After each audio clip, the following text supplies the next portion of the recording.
Hey guys, welcome back to the Reluctant Chaplain Bible Study Podcast. My name is Rob. I will be your host for these little short Bible studies. If we've never met, you can just look in the bio and try and figure out who I am.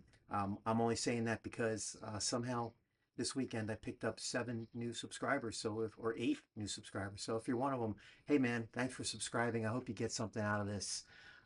We are in Ruth right now.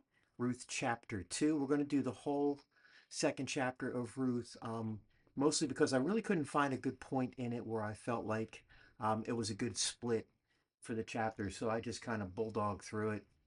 So will be a lot of reading today, which might make the episode just a little bit longer. As always, please forget the low budget funky lighting. I don't know anything about lighting, and I got just enough here to try and be able to read and not wash the screen out completely in light. As is my usual custom, I will be reading first from the ESV, the Reformation Study Bible edition. Wow. So somebody's having a bad day.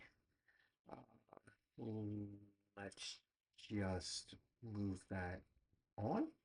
Yeah, they can survive without me on this one. Sorry, guys. I told you, low budget. Anyway, Ruth chapter 2, we're going to be reading from the English Standard Version, the Reformation Study Bible edition, and then I will read the same chapter, but I will read it from the NET Full Notes edition, and you'll see a difference in the language. As the NET tends to be much more descriptive and I think accessible, but I have kind of a sentimental attachment to the ESV as well and its translation. I think they both have their strengths. So anyway, translation talk is for another time.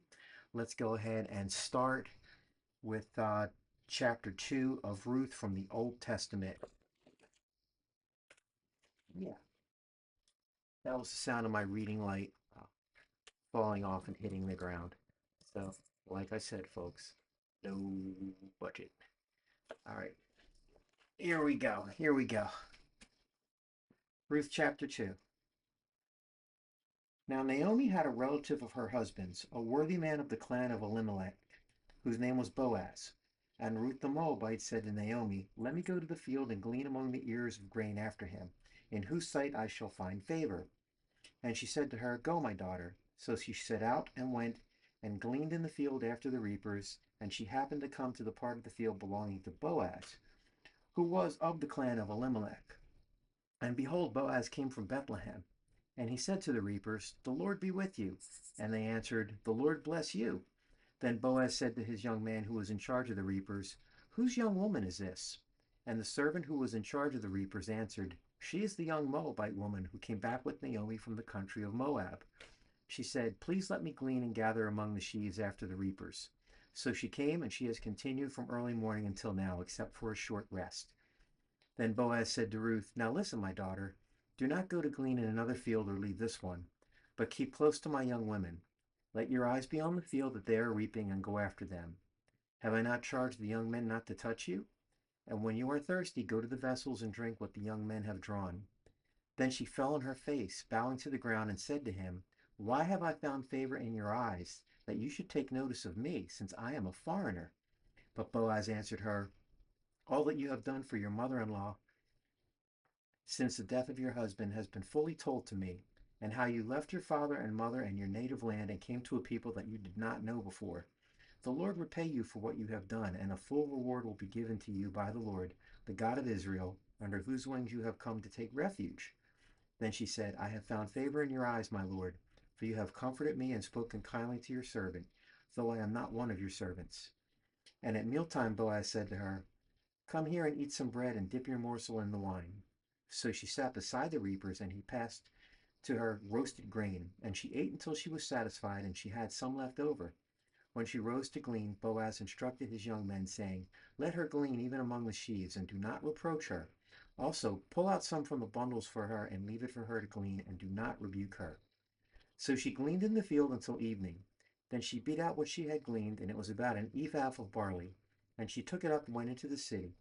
Her mother-in-law saw what she had gleaned. She also brought out and gave her what food she had left over, after being satisfied. And her mother-in-law said to her, Where did you glean today? And where have you worked? Blessed be the man who took notice of you. So she told her mother-in-law with whom she had worked and said, the man with whom I work today is Boaz. And Naomi said to her daughter-in-law, may he be blessed by the Lord, whose kindness has not forsaken the living or the dead. Naomi also said to her, the man is a close relative of ours, one of our redeemers. And Ruth the Moabite said, besides, he said to me, you shall keep close by my young men until they have finished all my harvest. And Naomi said to Ruth, her daughter-in-law, it is good, my daughter, that you go out with his young women, lest in another field you be assaulted. So she kept close to the young women of Boaz, gleaning until the end of the barley and wheat harvest, and she lived with her mother-in-law. All right, so that was the ESV reading. You can see kind of what a dangerous time it was for a woman, especially she was an alien. She was an immigrant to Bethlehem, being a Moabite. So she wasn't expecting to be treated well. All right, so let's go to Ruth now. Also, chapter 2, same thing, but we're going to read from the uh, NET Full Notes edition. So please pardon all the reading tonight, but I want you guys to hear the whole thing, and then we'll get into the exegesis on it. All right. Now, Naomi had a relative on her husband's side of the family named Boaz. He was a wealthy, prominent man from the clan of Elimelech. As you're listening to me read the NET notes, notice the difference between the two styles of translations here. One day, Ruth the Moabite said to Naomi, let me go to the field so I can gather grain behind whoever permits me to do so. Naomi replied, you may go, my daughter. So Ruth went and gathered grain in the fields behind the harvesters. Now she just happened to end up in the portion of the field belonging to Boaz, who was from the clan of Elimelech. Now at that very moment Boaz arrived from Bethlehem and greeted the harvesters. May the Lord be with you, they replied. May the Lord bless you, Boaz asked his servants in charge of the harvesters, to whom does this young woman belong? The servant in charge of the harvesters replied, she's the young Moabite woman who came back with Naomi from the region of Moab. She asked, may I follow the harvesters and gather grain among the bundles? Since she arrived, she has been working hard from this morning until now, except for sitting in the resting hut but a short time. So Boaz said to Ruth, listen carefully, my dear. Do not leave to gather grain in another field. You need not go beyond the limits of this field. You may go along beside my female workers. Take note of the field where the men are harvesting and follow behind with the female workers. I will tell the men to leave you alone. When you are thirsty, you may go to the water jars and drink some of the water the servants draw. Ruth knelt before him with her forehead to the ground and said to him, why are you so kind and attentive to me, even though I am a foreigner? Boaz replied to her, I have been given a full report of all that you have done for your mother-in-law following the death of your husband, how you left your father and your mother, as well as your homeland, and came to live among people you did not know previously. May the Lord reward your efforts. May your acts and kindness be repaid fully by the Lord God of Israel, from whom you have sought protection. She said, you really are being kind to me, sir, for you have reassured and encouraged me, your servant, even though I will never be like one of your servants. Later during the mealtime, Boaz said to her, come here and have some food. Dip your bread in the vinegar. Ugh. So she sat down beside the harvesters. Then he handed her some roasted grain. She ate until she was full and saved the rest. When she got up to gather grain, Boaz told his male servants, let her gather grain even among the bundles. Do not chase her off. Make sure you pull out ears of grain for her and drop them so she can gather them up. Do not let her not to. Oh, so I'm sorry. Don't tell her not to. So she gathered grain in the field until evening. When she threshed what she had gathered, it came to about 30 pounds of barley. That's the whole epaphs thing. She carried it back into town, and her mother-in-law saw how much grain she had gathered. Then Ruth gave her the roasted grain she had saved from mealtime. Her mother-in-law asked her, where did you gather grain today? Where did you work? May the one who took notice of you be rewarded. So Ruth told the mother-in-law with whom she had worked. She said, the name of the man with whom I work today is Boaz. Naomi said to her daughter-in-law, may he be rewarded by the Lord because he has shown loyalty to the living on behalf of the dead. Then Naomi said to her, the man is a close relative of ours.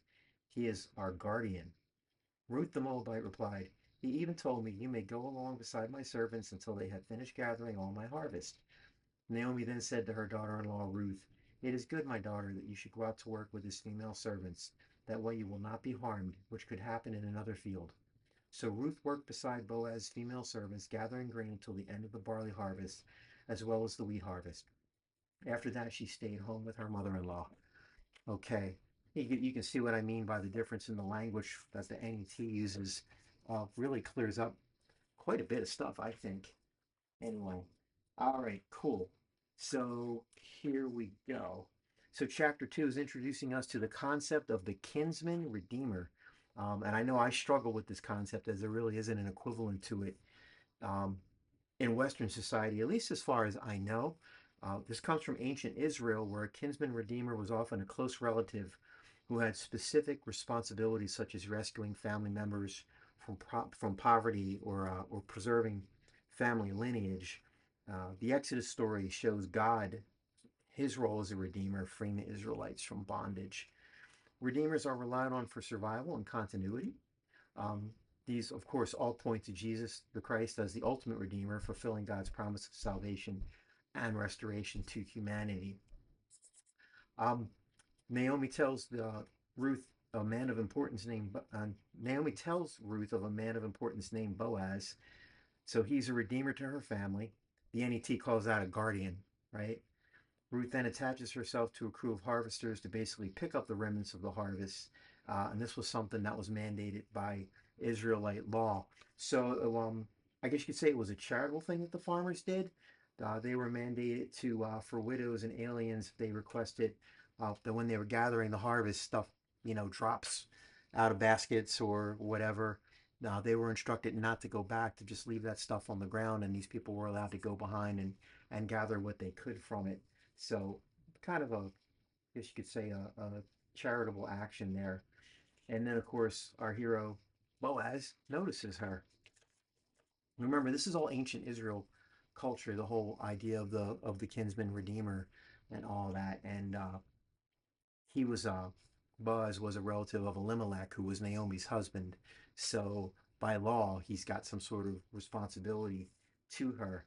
The sources for this, by the way, um, Judges and Ruth commentary by Daniel I. Block that I got on the Logos site, and also just the notes from the Reformation Study Bible as well. I also went out online. There was one thing that I was looking for, and where did I get that from? It was, oh, biblicalchronology.com, and I think I picked out up on the that was the definition of the kinsman redeemer, where I got that information. Okay, so it seems word about about Ruth had already gotten to Boaz, as he recognizes her and her relationship to Naomi, and the kindness and the sacrifice that he showed to the widow. So she's already got a reputation, even though she's an alien. They refer to her as the Moabite woman, which highlights her alien status here. And it wasn't really expected for her to be accepted readily by the Israelites at this point in history. So Boaz, again, was a relative of Naomi's husband, and his relationship to Elimelech brings the custom of being a kinsman redeemer. So he's presented here being a man of character and of strength and of wealth. And he has land and servants, and apparently his servants love him.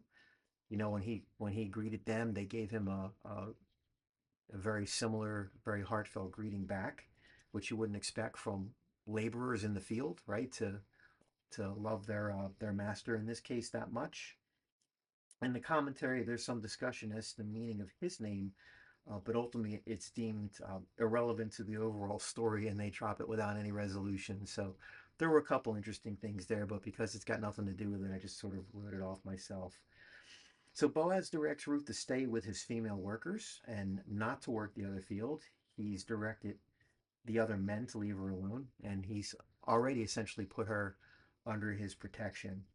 So Ruth bows down in overwhelmed gratitude. She can't believe that this guy is treating her, a stranger and an alien, so kindly, so overwhelmingly kindly, with kindness, and goes back. And of course, when she goes back, she's got this excess of food and everything for Naomi, and tells her what happened. And Naomi, of course, sends all sorts of blessing in the direction of Boaz.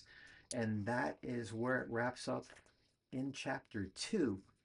So we will pick up uh, probably So be warned, there might be a delay. I'm actually going on vacation this coming Friday. I'm recording this on Labor Day, the 1st of September 2025. So I'm going on vacation later this week, and we'll be gone 10 days. I am bringing my laptop, um, and the Lago software is in the laptop, and I'll bring at least one Bible, but I'm not sure I'll get chapter 3 out. I'll do my best. If not, it'll be out when I come back, I promise. Again, if any new people are watching this, thank you so much. Um, if you haven't subscribed, please subscribe. If you haven't liked it, please like it. I'm not getting any money for this or anything. It's more for my self-esteem to see the little like things get hit. They don't get hit very often, so I don't get a lot of boost to my ego here. If you have any questions about anything that I said, uh, contact me. I'm really easy to get. You can get me through Messenger. You can feel free to reach me on social media or here on the YouTube channel. Whatever you want, I am available. We have some stuff in the post part of YouTube as well that aren't actually they're just like links to other videos, and I put some resources out there. Not everybody uses them, but that's cool. I put them out there anyway. It keeps me in the word. In any case, guys, thank you so much for listening or watching. Love you guys, and I will see you on next for episode 29. Take care.